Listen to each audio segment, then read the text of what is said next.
Night fell over the mountains, the moon illuminated the rocky slopes, and bright flashes of light flickered in the darkness. It was as if they were falling from the very heights into the abyss. Several dozen feet trampled the ground, walking one after another. The men were masked, looked identical, and were rapidly gaining on the target ahead.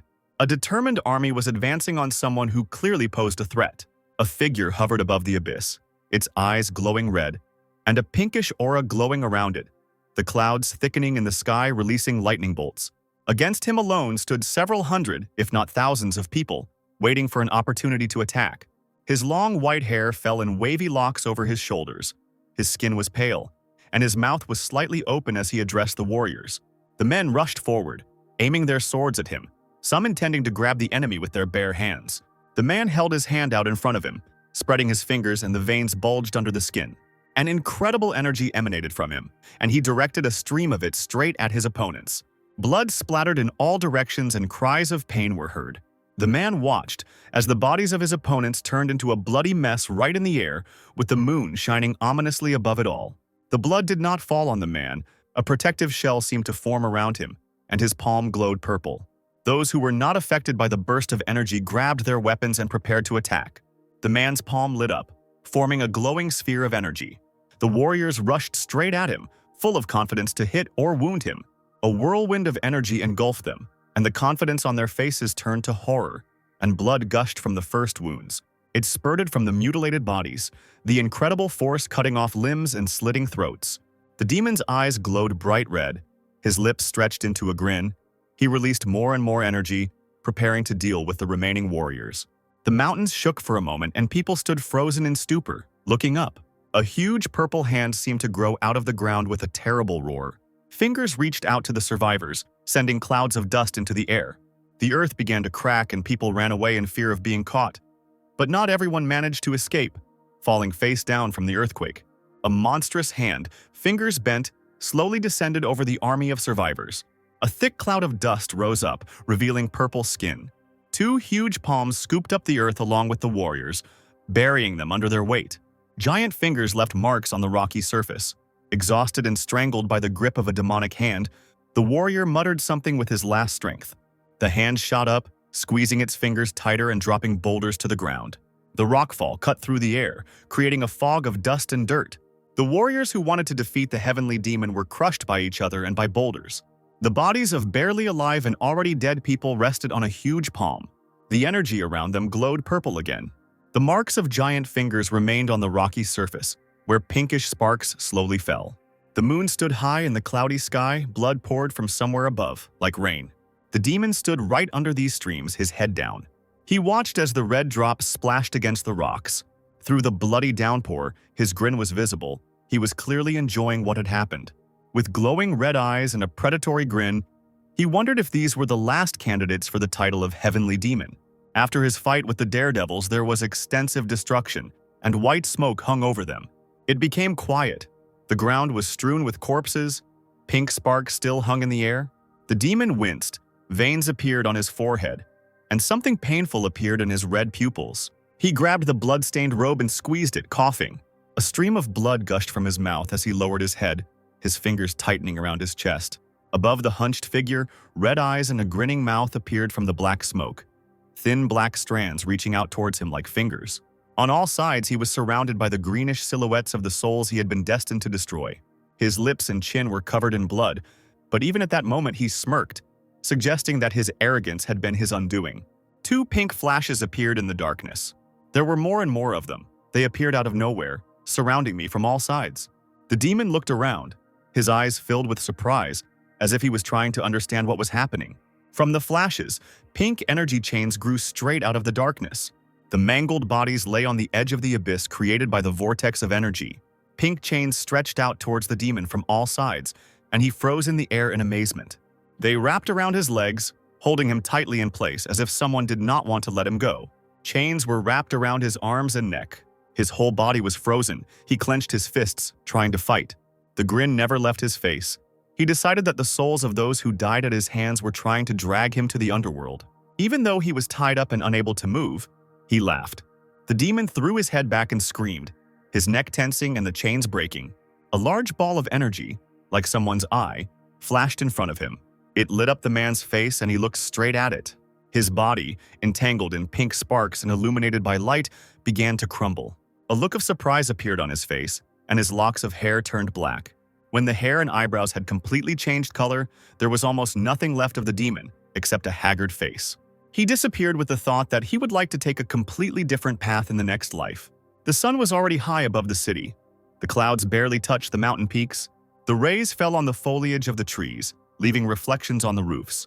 Multicolored fish swam among the water lilies in the pond. The young man settled down next to him, tucking his leg under himself, and looked at the muddy water. A girl, a servant named So-So, appeared nearby and asked the master to start eating before everything got cold. The young man raised his hand as if he was about to do something. He sprinkled water on the girl and she froze in surprise. Baek Taesun, the second son of the Golden Wall trading clan, looked confident, and there was no displeasure on his face. But his maid So-So was outraged by the behavior of the young master, feeling water running down her face. She complained that he had been behaving like this for several days. With her hands on her hips and leaning over him, she forced him to return to his room. But Taesun looked thoughtfully at his palm, thinking that he was too weak to harm So-So. Looking at his reflection in the water's surface and clenching his hand into a fist, he complained that his face was too feminine, while blue sparks settled nearby. The young man himself saw his true face on the surface of the water, glowing red eyes, white hair, the face of a heavenly demon. The table was laden with a variety of appetizing and delicious-smelling dishes. Taesun bent over his bowl of rice, his fingers barely holding his chopsticks. His eyes closed in displeasure and his teeth clenched, trying to control his trembling. He covered his mouth with his hand, lowered his head, and said that this body was even worse than expected, and the maid, pouring him tea, asked him not to say that. When she began to talk about the new doctor, the young man looked up and replied with prejudice that it was unlikely that this doctor would be able to do anything. So-So tried her best to cheer up her master, her gaze expressing genuine concern for his condition. Taesun remained silent, not looking at the girl standing next to him. The demon could not get used to his new life, even though 10 days had already passed since he woke up in this incredibly weak body. The territory of the most influential trading clan in Wuhan was large, with mountains visible from afar. He remembered waking up in a thin, young body, in a strange bedroom. He couldn't understand where he was, holding his head. Everything seemed unfamiliar. People immediately appeared near Taesun. A happy So-So chirped about his awakening. One servant brought him a cup of drink, and another measured his pulse on his wrist. All of this puzzled the young man. The demon pondered during his walk about the fate of this guy, in whose body he found himself. The real Taesun was weak, could not dress and eat without a servant, and had an overly pretty face. Stopping halfway, he looked at his feet and thought about the main problem. He looked down, thinking that all the guy's meridians were torn, and he could die at any moment. He needed to try to survive. The demon figured he could use the power of souls to temporarily connect the meridians, and then gradually strengthen them until they were restored. Staring ahead, he thought that he needed to practice the demonic soul reinforcement art. But if he were to kill for the soul again, he would have to suffer again. Taesun glanced at So-So, who was sweeping with abandon. She stood with her eyes closed. He smirked at his thoughts. Since the chance to start over had come, the demon had to take advantage of it. He remembered his body crumbling to dust, but just before he died, a realization came. If you practice the demonic art of strengthening the soul in your new life, you can reach a completely different level. He turned to the maid, and she immediately turned around, looking at the young master. Looking up at the girl, he said that he wanted to go for a walk. So-So asked where he would like to go and offered to accompany him. Taesun declared that he was going to a brothel, and the maid almost praised him for his excellent choice, but realized what he had said in time. It was too sudden for her. She looked amazed by her master's decision, and he asked why she was so surprised. The young man looked at her calmly while she said that it would be better if the warrior Chan went with him. So-So was clearly confused by Taesun's statement and justified herself by saying that he had never touched on such a topic before. The guy looked at her serenely and offered to go with him after all. The embarrassed girl refused, her cheeks turning pink, and Taesun stood up and walked away, closing his eyes, his face expressing displeasure. They found themselves at the gate, So-So fussily adjusting the young gentleman's robes while he waited humbly. She thought with regret that something had happened to the young man, since he was behaving like a different person. Taesun looked away, wondering about his bodyguard. The girl, continuing to fiddle with his clothes, replied that Jung was always training and protecting the young master, and he would arrive soon, and the young man looked at her skeptically. Soso raised her big eyes and asked the owner not to be too strict with him. These words surprised Tayson a little, and he asked again. The maid was extremely concerned about his indifference to everything. She believed that he needed to at least hope for the best until the doctor arrived. The young man stood in front of her, studying her behavior. He easily read her emotions and understood that the girl was worried. He pressed his lips together and thought that it wasn't so bad.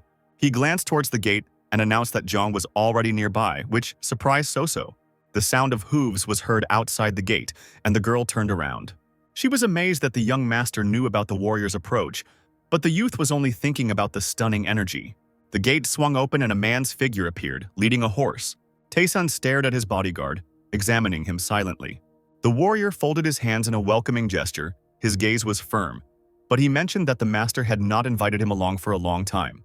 The young man looked at Jung Kyung-wan and thought about his belonging to the warriors of the Dragon Sword Squad, and that he was like a sword. Thoughts were swirling in his head that the Golden Wall was not so simple.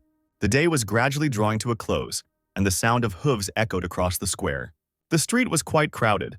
The master and his warrior were riding on horseback. Youngwon informed Tayson that they had arrived at the place.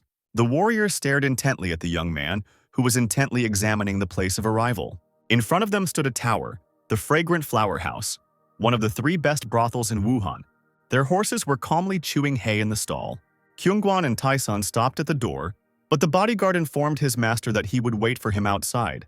The young man didn't like the answer. He turned around, frowned, and asked why he decided that. However, the warrior didn't quite understand him. Tayson repeated the question, and the man hastened to justify himself. When the young man argued that he would hardly be able to reach his master if something happened to him, he remained silent. Even the owner's suggestion to have some fun did not inspire him. He replied that he could not do it. Tayson stood with his back to him. He clarified what exactly the warrior wouldn't be able to have fun. Or follow my orders, he added, looking coldly. Kyungwon's eyes widened. He realized that not going with the master meant disobeying him. The young man grabbed the frozen bodyguard by the shoulder and, looking him in the eyes, said that he should stay close in any case. The warrior looked down. His skin was covered in sweat. Strands of hair fell over his face. He had to agree. Now Tayson was satisfied. He grinned, not taking his eyes off the man. He opened the door enthusiastically and invited us in. A crowd of beautiful girls immediately formed in front of them. They greeted them, smiling ingratiatingly. The young man grinned, his eyes sparkling, but Kyungwon remained unperturbed. Thin, graceful fingers plucked the strings of the instrument, producing sounds that were pleasing to the ear. The girl played skillfully. The music flowed, caressing the ears of those present.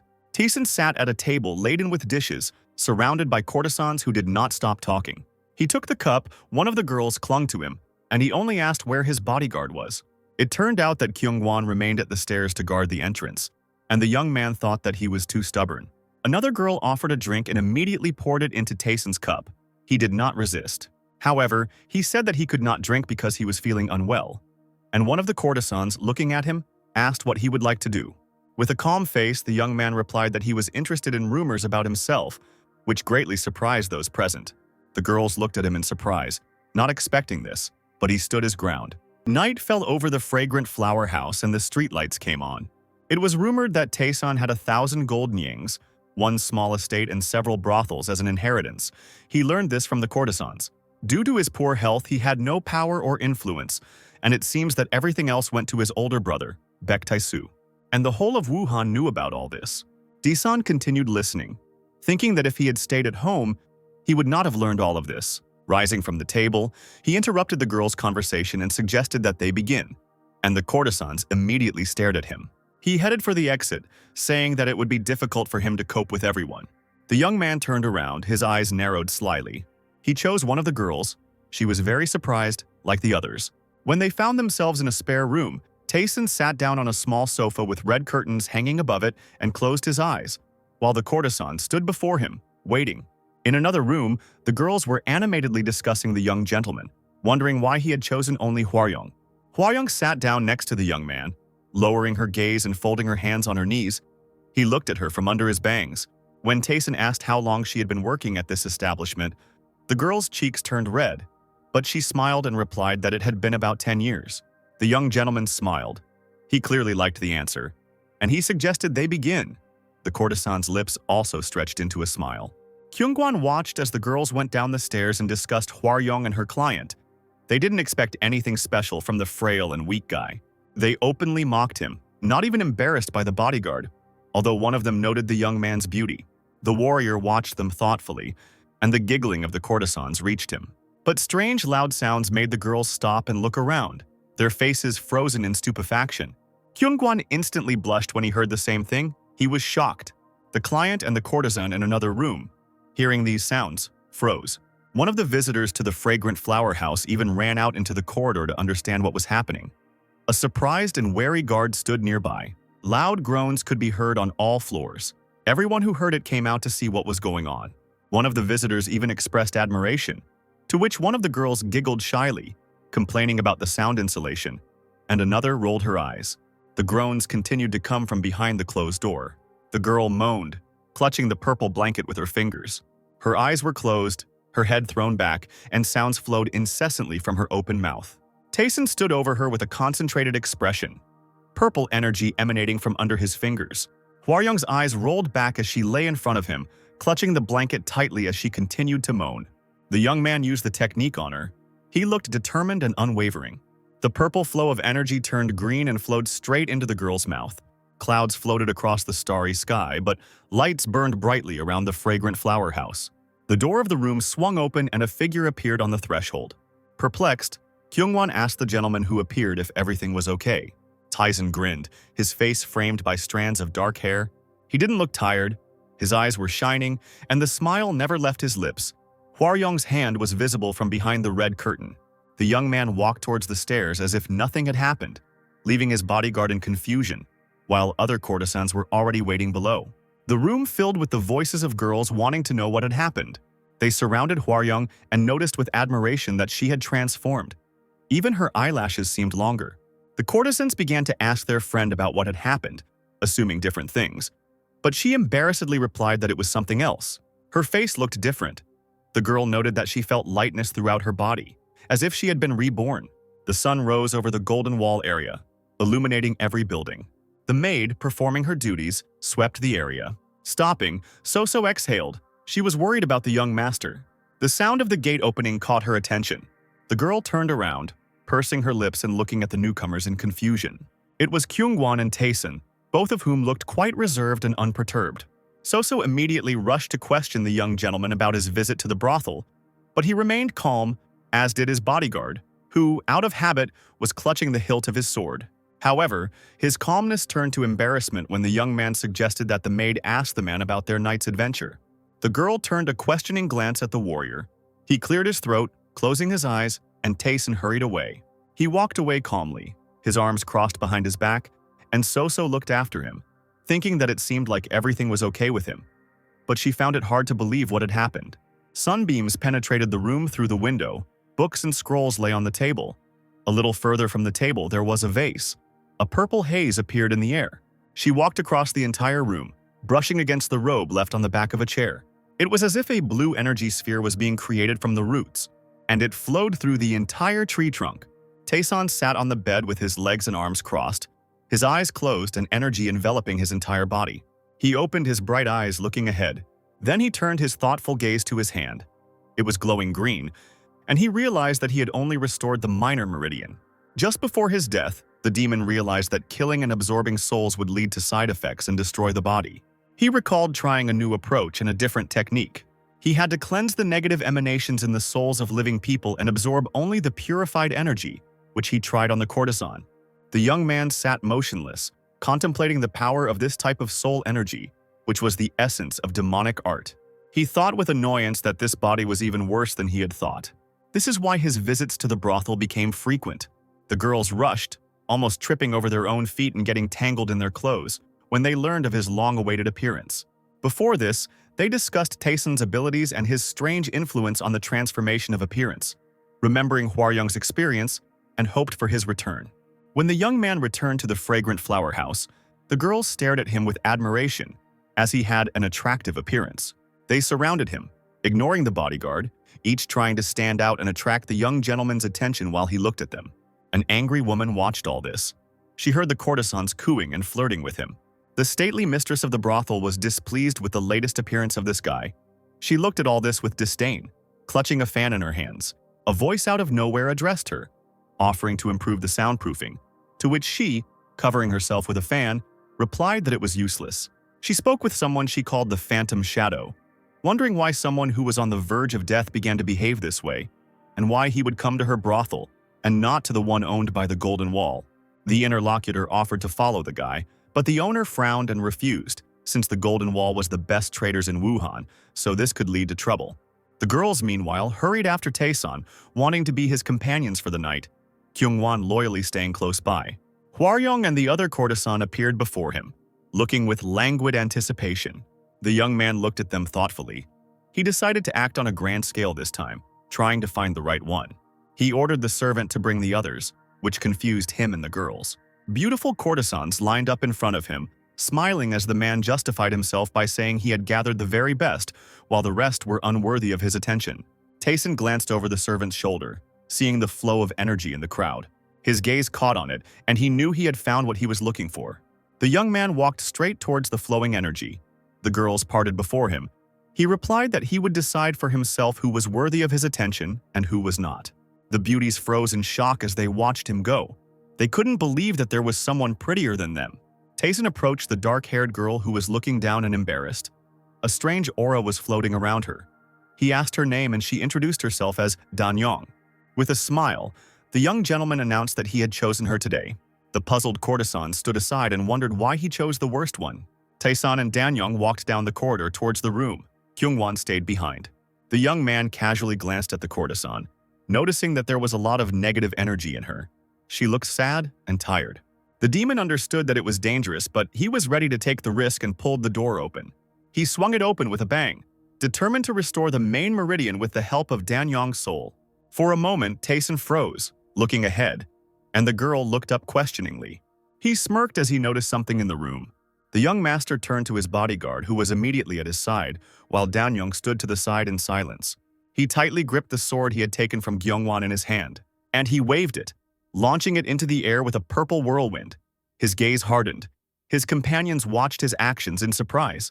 A stream of energy passed along the blade of the sword, its tip striking sparks. The sword stuck into the ceiling and hung motionless. Blood ran down the blade, staining the handle. Kyungwon looked at this in shock, and suddenly thought that it was an assassin. Taesan calmly noted that the would-be killer remained alive, but mentally noted that the body had still not returned to normal. Blood dripped onto the floor, gradually forming a puddle. Danyong raised her hands to her face, looking at this in horror. The young master turned away and calmly asked his bodyguard to take care of the rest. While he finished with the courtesan, Kyungwon complied with confusion, but the girl continued to tremble. When Taesan asked the girl's name again, she stared at him in fear. Looking at her with burning eyes, he said that he would squeeze every drop out of her soul. The sun was rising over the horizon, barely reaching the mountain peaks. The territory of the Yang clan was gradually illuminated. Everything around was awakening from sleep. A dark-haired girl was talking about the adventures of a young gentleman, standing near a table where another girl was sitting in front of an open book. The blonde was calm, did not raise her eyes, and only asked about the young gentleman's new nickname. Yu Soyeon, the Yan clan's bodyguard, was embarrassed for a moment. Rumors of Taesan's incredible abilities spread far and wide, and he was called the Night King of the Fragrant Flower House and an unrivaled lover. The lady became angry, slammed the book shut and slammed the table, ordering the bodyguard to take her to this brothel. Yeon Haran, the only daughter of the Yeon clan and Daesan's fiancé, confidently declared that she must see him. The sun came out from behind the clouds, illuminating everything around. Kyungwon bowed to his master and announced that he had come for him. Noticing something unusual, he looked up in surprise. There was a bluish aura around Taesan. He himself remained calm with an unwavering expression on his face and asked about the assassin. The bodyguard looked at him tensely. Sweat appeared on his forehead. He thought that the aura around the young man was unusual. But the man still hastened to answer, saying that he had put the murderer in prison, for which he had received praise from his master. As he watched Taesan go, Kyungwon thought about it. It seemed to him that the young man had become different. He remembered the young gentleman's early behavior, his insolence towards him. The detection and swordsmanship skills also raised doubts. And now, looking at Tyson's even, confident posture, the warrior was sure that there was a different person in front of him. They walked along the road together, with trees towering above them. from which rose petals were falling. Kyungwon was silent, and Taeson looked at his hand and thought about the restored meridian. Now his feelings and body had improved significantly. The meridians looked like roots, and one of them was already filled with energy. There were 6 more to go. The demon knew that there was a long way ahead. But now he was no longer complete trash. He smiled reservedly, not believing that he was happy about such a trifle. He had really changed. My gaze caught on someone in front of me, pink petals swirling right in front of my face. He noticed the blonde girl and wondered why she was looking like that. Harin stood firm, a light blush burning on her cheek, accompanied by Soyeon. The bodyguard's gaze was hard and confident, and her hand was clenched into a fist. Taeson stopped when the girl asked him about going to a brothel. The demon thought about how he hadn't seen her before and thought that the previous owner of the body wasn't such a weakling. At that moment, Kyungwon looked away in embarrassment. Karin looked at the young man from under her eyelashes. Her cheeks seemed to become even redder, and she asked if the reason for his behavior was his dissatisfaction with his engagement to her. Taeson's eyes widened. He gritted his teeth and tensed up. His bride's engagement announcement had shocked him greatly. The wind caught strands of her golden hair, and pink petals flew past. She approached him, assuring him that she would never leave him. But the young man froze, continuing to look at her in surprise. The girl's hand lay on his elbow, her fingers slightly squeezing. Her gaze was pure, naive, and trusting. She also asked not to leave her. The girl's words seemed strange to Taeson because he had never been with her. He hastened to tell her that everything was not like that at all. She did not immediately understand what he meant, and he tried to explain that he did not push her away because this was their first meeting. The girl smiled sweetly. She literally glowed with happiness. She pressed her hand to her chest, continuing to smile. Karin clearly took the groom's words in her own way, deciding that he recognized her feelings. Taeson hurried away, saying goodbye, and the girl turned around to look at him. Her voice saying his name made him stop, but he didn't turn around, feeling uneasy with the unfamiliar excitement. He also didn't really like the fact that Kyungwon was so far away from him. The man stood at a distance from everyone and looked quite agitated. The sun was gradually moving towards its setting. Taeson sat in the water, his gaze downcast. Soso poured him more water and asked about his meeting with Lady Yeon. When he asked how she knew, she proudly announced that she had eyes and ears all over Wuhan, and the young gentleman thought that it was she who told Karin about his location.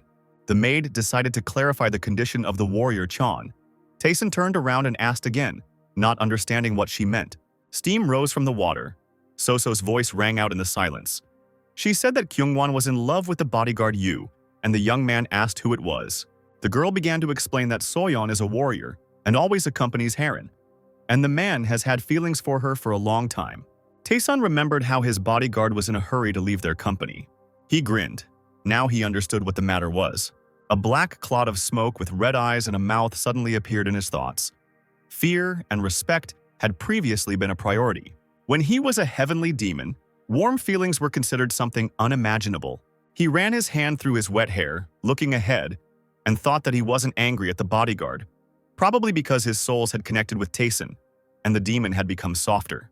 The moon stood high in the cloudy sky, the wind rustled, scattering the leaves, and the bare branches of the trees looked frightening. The prison inside the estate of the Golden Wall trading clan was located in the forest. The hand reached out to the fire, lighting its torch from it. Gyeongwon accompanied his master. He reported that he had blocked the criminal's meridians for a while, but it was unknown what could be expected from him. Taeson grinned, clearly pleased with the bodyguard's thoughtfulness, and asked to open the door.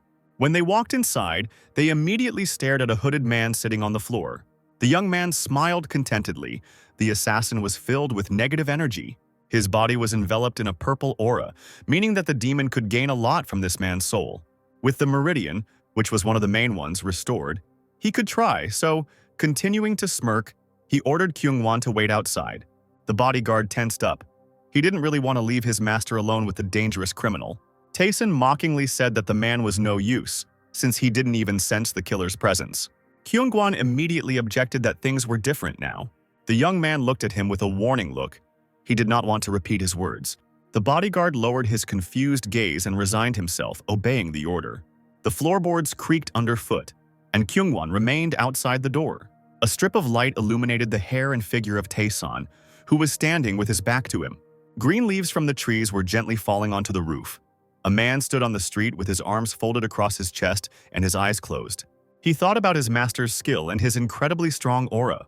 When he heard something strange, he turned around and looked up warily, grabbing the hilt of his sword. Loud sounds cut through the silence of the night, disturbing the surrounding area. Groans came from behind the prison door again and again. Kyungwon looked at the prison building in horror, sweat streaming down his face. He immediately realized that the voice did not belong to his master. Taeson paid no attention to the screams of the victim. He calmly carried out his ritual. The young man pulled something green from the killer's head, which, apparently, was his soul. He tensed and narrowed his eyes. This man was more dangerous than he thought. His hand was covered in a purple aura as he tried to cleanse the assassin's overly filthy soul. Taeson's eyes widened as he realized his energy was lacking. He lowered his hand, an aura and pinkish sparks still emanating from him. The young man leaned on his knee, lowering his head and sighing heavily. Looking at his hand, he clenched his teeth. Thoughts of how difficult it was to cope were spinning in his head. The killer's soul was still not completely purified due to its corruption. Negative energy has merged together in this body. He stood and looked at the assassin's body and finally decided that he would limit himself to the brothel. Meanwhile, the lanterns around the fragrant flower house had already been lit. The hostess sat and got angry, biting her nails. A servant stood before her with his head bowed, and the woman was talking about how 2 days had already passed since Taeson had caught the phantom shadow, and asked if there was any news from him. The servant answered negatively. The door swung open and another servant burst into the room, addressing the mistress. The woman became wary, fixing her gaze on the man who entered, who quickly announced that she needed to see something.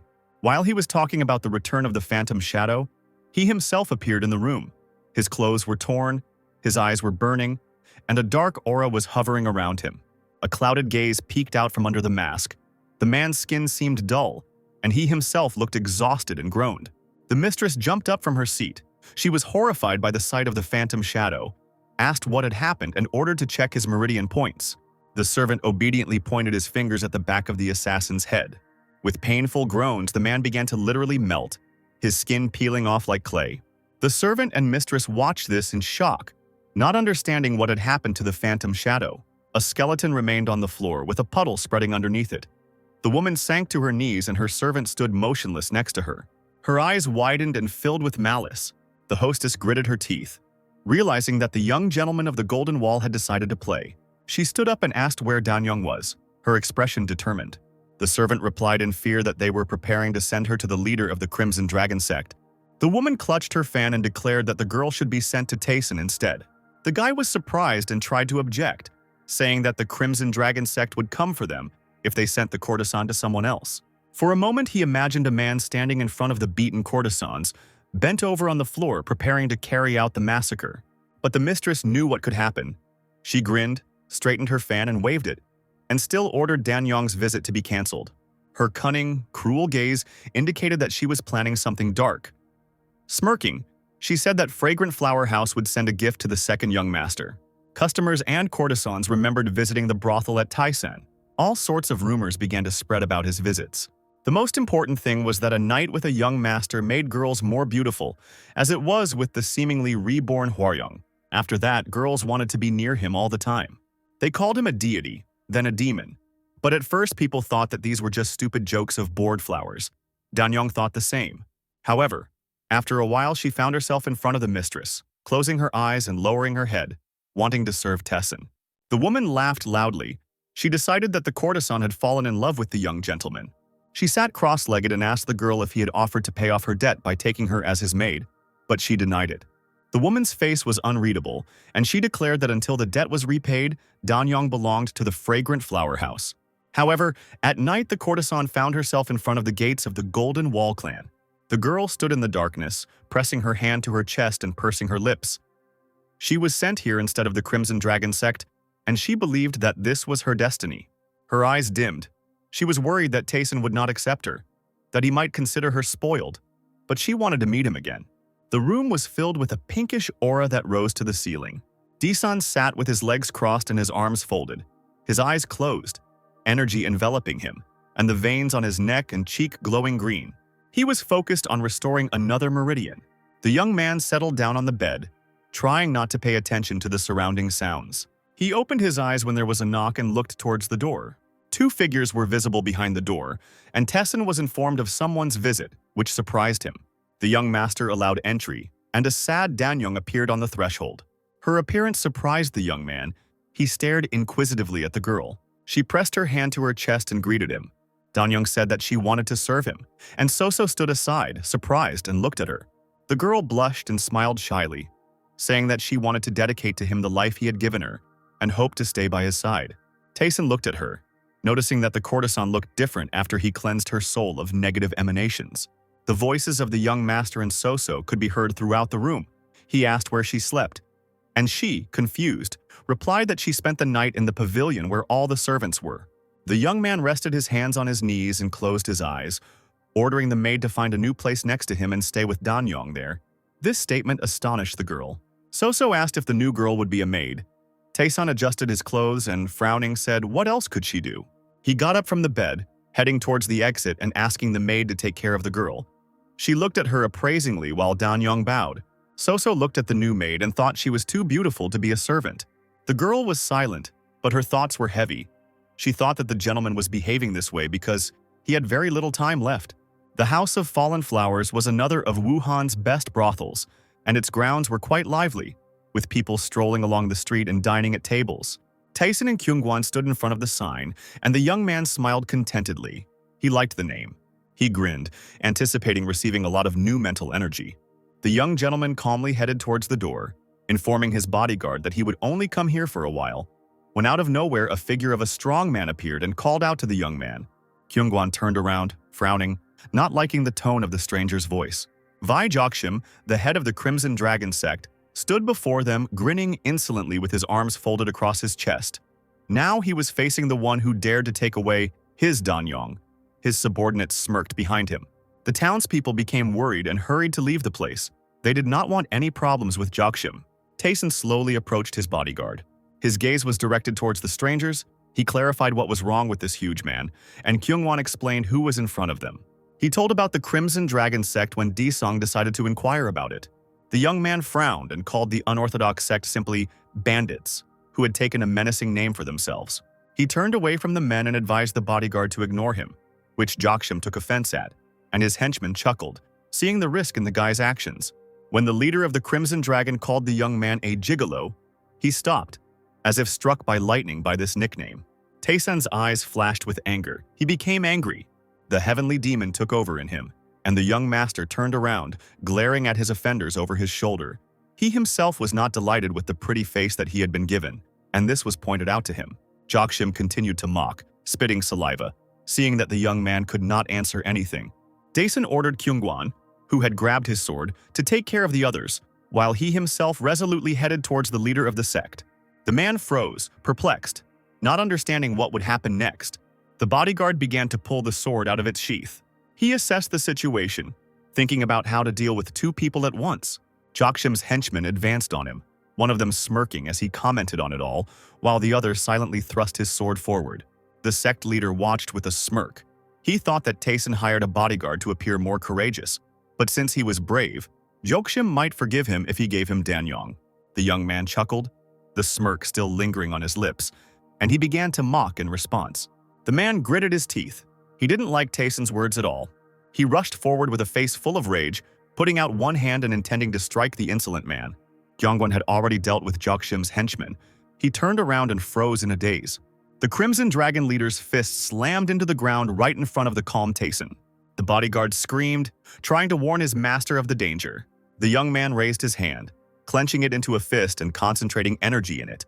Jokshim's fist flew past, drool flying from his mouth as Taesun, his face serene, struck him. His palm landed right under the man's neck. Looking down at the neutralized sect leader, he thought that he had to restrain himself because his body wouldn't be able to withstand it. Kyungwon was already hurrying towards him, worriedly asking if the young master was okay. Jokshim was lying at the young man's feet. Taesun rubbed his wrist, calmly asking the bodyguard if he had dealt with the others. He confusedly said that he had not killed them, to which the young gentleman grinned and said how naive the man was. He ordered them to kill them and follow him. Kyungwon had no choice but to obey. Daesun walked away but decided to add something. He looked over his shoulder and asked them to say that it was Kyungwon who killed Jokshim if anyone asked, so as not to draw unnecessary attention to himself. The confused bodyguard stood over the lifeless body of the Crimson Dragon's leader and gave his consent again. He tensed up, sweat trickled down his temple, the situation astounding him. Looking at the stocky man's corpse, he was surprised that the young man had killed him with one blow. The memory of how the young master deftly caught the assassin, hitting him right with his sword, immediately appeared in his head. Kyungwon looked after Tyson and could not understand who this man was in front of him. The sun rose over the mountains, illuminating the city with its rays. Tyson sat on the bed, looking at his hand clenched into a fist, with the girl sleeping behind him. He thought about how weak he was still, and decided that he had used up half of all the energy he could muster. His face was illuminated by the rays of the sun and the burning lamp. He remembered the time when he was a heavenly demon, strong and powerful, and the current body collapsed under the slightest load. The young man frowned. He knew that he had acted rashly, but he still could not allow himself to be treated this way. A little later, accompanied by Kyungwon, the young gentleman entered one of the rooms. He became interested in the presence of an uninvited guest. So-yeon sat at the table, staring intently at Taeson's new maid, who was calmly pouring tea into her cup. Bodyguard Karin raised a frowning gaze at the young man and greeted them. The tea in the cup was steaming, emitting a pleasant aroma. Danyong left them. So-yeon rose from the table and bowed. And Taeson decided to find out why she came, since it was unlikely that the reason was tea drinking. An embarrassed Kyungwon stood behind her. Danyong left the room, leaving the three of them alone. The bodyguard got down to business. She asked about the maid, deciding that the girl had been brought from a brothel. Taeson had no intention of making excuses and said that it was true. Kyungwon turned sharply in his direction. The girl looked at him disapprovingly, frowning, her eyebrows drawn together. The young man's chest was shamelessly visible from under his clothes. Rays of light were shining through the window. So-yeon asked if he had just returned from the brothel and received an affirmative answer. The girl exhaled, lowering her head. Kyungwon became even more embarrassed, and Taeson, with an inscrutable face, tried to understand what was wrong with her. So-yeon plucked up her courage and started talking about his engagement to Harin, and she announced that it would be dissolved, which greatly surprised the bodyguard, but the young gentleman himself seemed not to care. The tea was cooling on the table, and Taeson, having heard the girl's story, summed it up. So-yeon clenched her fist. She claimed that the break in the engagement and the proposal of another man did not please the young lady very much either. The bodyguard was confused. The young man studied her emotions, and Kyungwon stood behind him, looking at the girl with sadness. Taeson decided to check if it was true that she was sent because the Zhongli clan, to which Harin's new potential groom belonged, could harm him. So-yeon closed her eyes and confirmed this. The young lady sent her away, fearing for the life of the young man. With a bored look, the young master gave a not very pleasant characterization of the Zhongli clan. When the girl said that he shouldn't say such things out loud, he just smirked. The demon remembered fighting them, and they abandoned the other clans, leaving the battlefield. He pushed his chair back abruptly and began to speak. He rose from the table, a grin never leaving his face as he talked about the new role of the bodyguard in all of this. He wanted to see what the girl was capable of. Night had fallen over the city. The moon was shining brightly, and the sky was strewn with a scattering of stars. Taeson walked through the forest, his bodyguards following him, staying a little behind. The young man stared at his hand with a grin, a purple aura enveloping him, and he thought about a worthy opponent and the possibility of restoring another main meridian. He lowered his head. So-yeon glared at him with displeasure, and Kyungwon glanced at her tensely. The young gentleman turned around abruptly. He felt the girl looking at him. He said that he did not force her to follow him. The bodyguard closed her eyes and replied that everything was not so. She was just doing what she could. Taeson calmly advised her to do as she saw fit.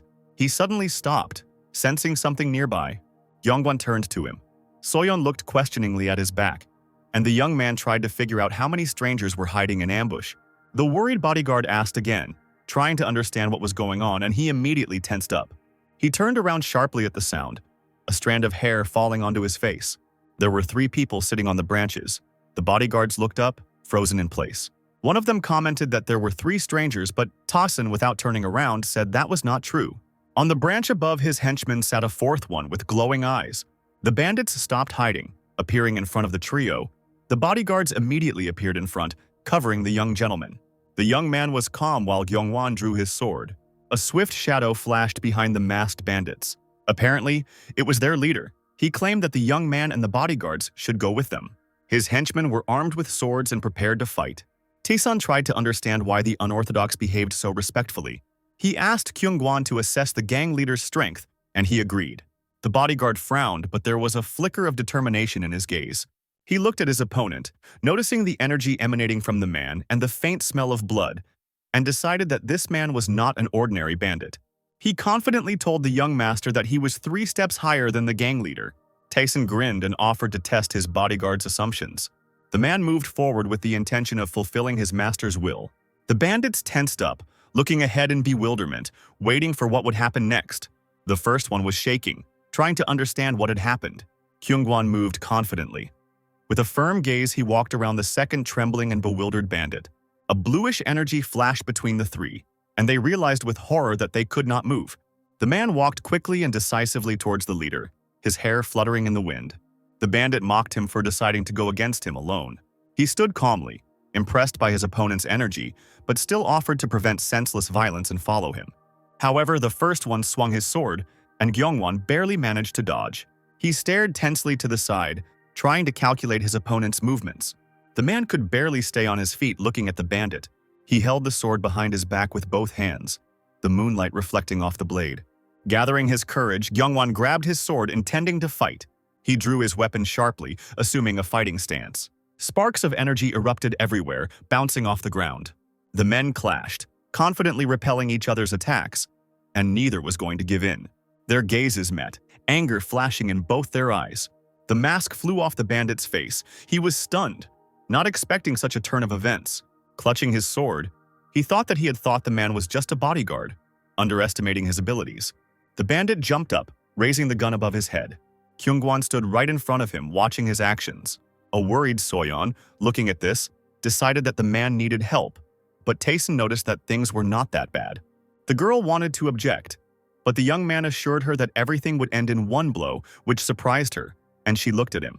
The bodyguard turned her tense gaze in the opposite direction. A bluish flash of energy quickly cut through the air. Blood splattered in all directions, and a scream filled with pain echoed through the forest. Gyeongwon held the sword tightly, his gaze serene, and someone else's blood remained on the blade. Soyeon looked at the man in shock. She found it incredible that he had defeated such a strong opponent with just 5 sword strikes. Deesan's words that the bodyguard had only injured his opponent's arm made her feel horrified. She glanced sideways at the young master, wondering if Gyeongwon had received some kind of elixir from him, since until recently he had not possessed such power.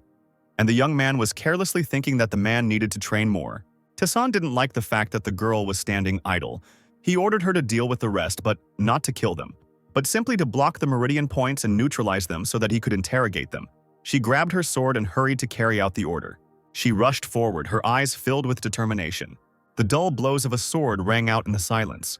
One of the bandits was hit on the back of the head. His eyes widened in pain. The second one was hit in the chest and looked stunned. A moment later, both were lying on the ground, breathing heavily and groaning in pain, still clutching the hilts of their swords. The girl fussily turned her head. She was trying to understand where the other one had gone. Her eyes filled with worry as she heard sounds coming from the side. She turned around sharply, clutching her sword in her hand, unable to believe that the bandit had managed to pass by. The blade flashed in the darkness, the tip pointed straight at the motionless Taeson.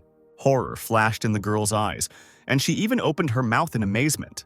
The bandit advanced on the frozen young man so quickly that it seemed as if the sword would catch up with him at any moment. Kyungwon appeared out of nowhere, landing in front of the young master who was calmly watching everything. The man's palm fell on the bandit's head, pressing him into the ground. Taeson looked at this and tried to understand what his bodyguard was doing. He looked away, realizing that they had missed the leader. The young man continued to look somewhere, and Kyungwon raised his head and worriedly asked if he was okay, his palm still holding the bandit.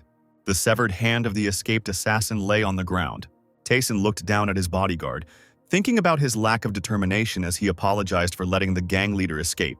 Kyungwon stuttered an apology, lowered his head and folded his hands in a respectful gesture. He looked desperate. The young master smiled, thinking that if he were a heavenly demon, such a mistake would have cost the man his life. He closed his eyes and sighed, advising his bodyguard to forget about it and gather the bandits in one place. The moon was still high in the sky. Daesun and his bodyguards stood in front of the tied-up and frightened bandits, the young man trying to decide what to do with them. When one of the bandits heard about the possible death, he closed his eyes and clenched his teeth, hastily asking for mercy and added that he would answer all questions. The trio waited for the bandits to start talking, but they remained silent, terribly agitated. The young gentleman grinned and said that he would kill them anyway. Since no one wanted to speak, 2 of them closed their eyes, gritting their teeth, and the third quickly replied that they would tell everything. In the silence of the night, a voice rang out. The bandit laid out literally everything, said that they belonged to the Crimson Dragon sect, and they were sent here by order of the deputy head. He continued talking, even telling things that were not relevant to the matter, while his accomplices just lay there and thought about how he would shut up. When Tayson ordered him to continue, the man closed his eyes. Sweat was streaming down his face, but no one had harmed him, and he opened one eye. Tayson stepped aside. He ordered the bodyguards to take these people with them and not kill them while they were talking. Kyungwon and Soyeon bowed in obedience, and one of the bandits lay and thought about the fact that they survived. The girl looked at the young gentleman with prejudice. She thought that he was still going to go to a brothel after everything that had happened. The House of Fallen Flowers was filled with groans of bliss. The bodyguards stood silently, their heads down and their eyes closed, both embarrassed. Their faces flushed as they listened to the groans coming from behind the doors. Kyungwon turned away abruptly, the veins on his neck bulging. Soyeon looked at him with pursed lips. The man closed his eyes and coughed when the girl asked if everything was okay. He answered positively. He added that they needed to wait until the morning, and the bodyguard grimaced. She didn't really like his reaction, and she decided that this happened every time. The groans were heard everywhere and could be heard throughout the brothel. The bandits lying tied up on the floor listened to these sounds in surprise. This continued until the morning. Everything became quiet when the sun's rays penetrated the windows.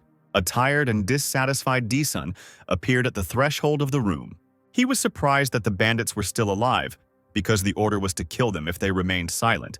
Kyungwon calmly replied that they did not stop talking. Soyeon frowned and thought that the young master was just an animal, and their prisoners looked at the young man with respect, considering him a hero. The bodyguard began to tell about everything that he managed to find out from the bandits. The young gentleman chuckled and looked away, lost in thought. The gang leader looked quite experienced and was clearly not an ordinary practitioner. An ordinary bodyguard would hardly have been able to cope with this, but Kyungwon turned out to be stronger than the bandits expected, and this became the decisive variable. Tayson wondered if the Zhongli clan was involved in the attack on him and his bodyguards. He walked past Kyungwon and Soyeon, crossing his arms behind his back and closing his eyes, and ordered them to take the bandits with him to the clan's territory. His companions were surprised, but the man still agreed. The clan's territory was illuminated by sunlight, and there was not a cloud in the sky. The young man pressed his palms against the wooden doors. He lowered his head and said that they needed to be restrained. The stunned bandit sat on the floor in front of him. Closing his eyes, Tayson turned to his bodyguards, who stared at him. The young master clenched his fist, intending to start teaching them some useful techniques, and advised them to watch carefully. They both thought the same thing. Looking at the young man in shock, they could not believe what they heard. Dason held up 2 fingers and explained that they would start with a simple restraint technique. Shaking and even sobbing with fear, the bandits awaited their fate while the young man explained to his bodyguards what to do and how to act correctly. Both were shocked, but instantly understood the technique, having never seen it before. He touched the neck of one of the bandits with his fingers and advised him not to move. He tried to object, but energy was already glowing under the young man's fingers. A pink petal fell onto the water's surface. The bandit lay on the floor, immobilized and with a terrifying expression on his face, and Tayson advised him to use the technique on the remaining ones and take it as training. Soyeon stood to the side, her face filled with confusion. The young master was smirking, and Kyungwon was tense. With a frightening face, the young man suggested doing something worse to these people. One of the bandits pressed his lips together and tears gushed from his eyes. The other one clenched his jaw, his whole appearance expressing pain, and their screams were heard. 2 more petals fell into the water, forming circles on its surface. The sun was shining brightly above the Choso Pavilion, and white clouds were floating across the sky. A thoughtful man of venerable age sat at a table on which lay an unrolled scroll, and another stood in front of him. Baek Woo-hyun, the master of the Choso Pavilion, was Daeson's uncle, and he looked at the scroll and then asked if there had been any news from the fragrant flower house. His son and heir to the pavilion, Baek San-il, grinned and said that they needed to continue to put pressure on the brothel so that they would make a mistake. Woo-hyun rolled up the scroll, his son watching him silently. The old man said that it didn't matter, they just needed to take advantage of the current situation to get as much money as possible for the Golden Wall clan. His gaze hardened as he announced that the Fragrant Flower House was a spy organization masquerading as a brothel, and they needed to be captured and made part of the Golden Wall. Woo-hyun asked if there was any more news, and Sanil talked about the Crimson Dragon, what was happening within the sect after the death of their leader, and that they might soon split into 2 groups and that a third party might be involved. He suggested that it might be certain people. The old man frowned and replied that this was the Heavenly Golden Alliance, and they were indeed dangerous and needed to be watched more closely. The Golden Alliance of Heaven was formed by several merchants in Wuhan. At first glance, it might seem like they came together to make things easier, but in reality, the alliance is against the Golden Wall. Wu Hyun chuckled and thought, trying to guess what they were planning this time. Sanil folded his hands in a respectful gesture and closed his eyes, promising to act if anything suspicious happened. The old man coughed and his son stared at him expectantly. Finally, he began to speak. Rumors about his nephew's nickname had reached him too. He asked his son if he knew anything about any special medications or products that the young man was taking. But Sanil had not heard anything like that. Wu Hyun got up from the table and headed somewhere, while the guy thought about Taesun and looked after him. Left alone, the old man became immersed in thought. He stopped, still thinking about his nephew. The old man stared at the painting on the screen, which depicted two dragonflies, and he admitted that he envied Taesun's enthusiasm. The sky above the city was covered with clouds. The day was drawing to an end. Surprised, Soso stared at the three crippled bandits, trying to find out from the young gentleman what had happened.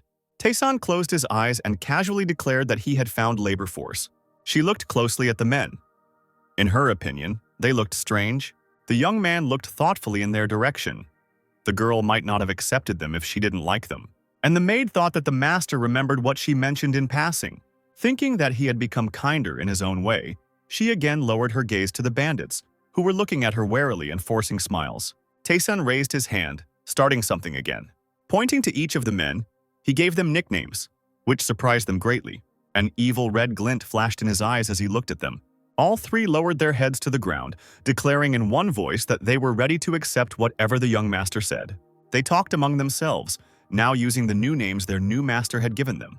Taesun turned around, deciding to leave the bandits to the maid. Finally, he said that she could use the bandits as she wished. Soso stepped towards him, not paying attention to the men lying face down. The young man crossed his arms behind his back and asked where Gyeongwon was. The maid thoughtfully rubbed her chin, looked up and suggested that the bodyguard might be training at this time. Taesun looked into the distance and chuckled, surprised by the ordinary life of a member of a combat squad. The rays of the setting sun illuminated the training room, casting reflections on everything around. Kyungwon trained alone, trying to improve his skills. His fist cut through the air again and again. The man tried to understand how the young master had managed to defeat the leader of the Crimson Dragon with a light punch to the chin. A thin hand clenched into a fist immediately appeared before my eyes. The bodyguard remembered his squad. He never regretted joining the Dragon Sword.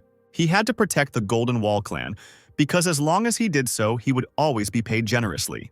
But Kyungwon suddenly realized that something had changed. An image of a young gentleman standing out among the warriors appeared in his mind. He could help him reach new heights.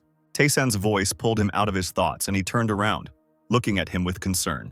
The young man stood with his back to him, arms crossed over his chest. He said that he would soon have to go to a brothel, and the bodyguard had to agree. When Kyungwon turned to him, wanting to ask a question, he frowned but allowed it. The man, sweat beading on his face, asked whether the young man had decided not to hide any longer. Taesun didn't quite understand what his bodyguard meant. The man began to list all the unusual things he noticed about his master. The young man's eyes widened. He was amazed. Slowly turning over his shoulder, he looked at Kyungwon, thinking he had figured him out. Taesun suddenly realized that he had underestimated the mental abilities of his obedient subordinate. He looked at the tense Kyungwon, knowing that he couldn't let anyone know that he was a heavenly demon. The young man noted with regret that he had only just begun to like the bodyguard, and now all that remained was to kill him. Suddenly, the man fell to his knees in front of him, asking for help. Taesun froze and looked down at his interlocutor. He had not expected such behavior at all. The bodyguard raised his head, looking at the young master. He spoke about people with severed meridians and how they were considered geniuses, and then asked to be taken as a student. The man's statement shocked the young man even more. He looked at him in shock. Does he really think I'm a martial artist who's just hiding my strength? Daesung wondered, his gaze fixed on Kyungwon, who was sitting on the floor. He suddenly started talking about wanting to become stronger in order to take revenge. When the young master asked again, the bodyguard, lowering his head again, replied that he wanted to take revenge on the one who destroyed his sect, to which Taesun advised him to find the strength within himself to go his own way. Kyungwon looked at him in surprise, not quite understanding what the owner was talking about. The young man, with an inscrutable face, explained that many had lost their sects. The man became even more confused, unable to find the words to answer. While he was trying to comprehend this, Tayson turned away, closed his eyes, and began to explain that people whose actions are dictated by emotions quickly exhaust their strength, and when their feelings fade, they inevitably give up and disappear. He turned around and advised his bodyguard to focus on becoming stronger as the sun sank slowly below the horizon behind him. Kyungwon raised his head in alarm, staring at his master. He slowly walked away, crossing his arms behind his back, and added in conclusion that in that case, revenge could be taken at any moment. With a loud slap, he folded his hands in front of him. The bodyguard closed his eyes, seeing the young man off with a respectful gesture. In the darkness, 3 figures crossed the bridge, mountains rising behind them. Deesun noticed that Soyeon was lagging behind a little, remaining at a distance. He turned to Kyungwon, advising him to talk to the girl who had stopped a little behind. The man did not quite understand what the young master meant. The young man seemed to be trying to engage his subordinate in a serious conversation, while the latter pretended not to understand anything. Soyeon, meanwhile, sighed heavily, thinking about what they did every day. It was as if a red haze had formed in the air. Taesan stopped, asking the bodyguards to wait. He reported that the smell of blood was everywhere. The attendants unanimously declared that they felt nothing, and the young gentleman pressed his hand to his forehead, exhaling heavily and perplexed that they relied only on their sense of smell.